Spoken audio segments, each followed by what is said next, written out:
ప్రభుత్వ ఏర్పాటుకు ఆర్మీ సిద్ధమైంది. ఆర్మీ చేతిలోకి ఎందుకు వెళ్తుంది ప్రభుత్వాలు?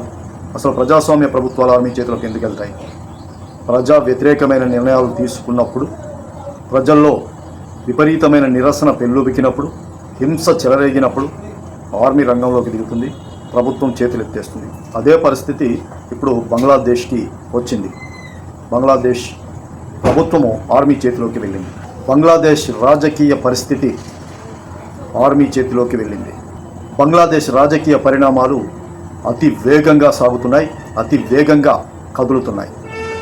ఇప్పుడు తాత్కాలిక ప్రభుత్వాన్ని ఏర్పాటు చేస్తామని ఆర్మీ చీఫ్ ప్రకటించడం జరిగింది. ప్రజలు తమని విశ్వసించాలని చెప్పేసి బంగ్లాదేశ్ టెలివిజన్ ద్వారా ఆర్మీ ప్రకటన చేయడం జరిగింది.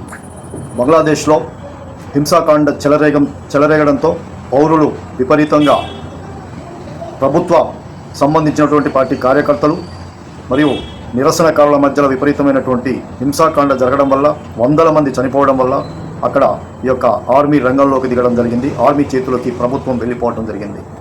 రిజర్వేషన్ల విషయమై మాత్రమే ప్రభుత్వం ప్రకటించిన తర్వాత ఈ రిజర్వేషన్లు ఒక వర్గానికి నచ్చక ఈ యొక్క గొడవలు కొనసాగాయి. ఈ రిజర్వేషన్లలో వందలాది మంది చనిపోవడం జరిగింది. వాళ్ళందరికీ న్యాయం చేస్తామని చెప్పేసి ఆర్మీ ప్రకటన చేసింది. వందల మందిని హతమార్చినటువంటి వాళ్లకు తగిన శిక్షను మేము తప్పకుండా విధిస్తామని చెప్పేసి ప్రకటన చేసింది.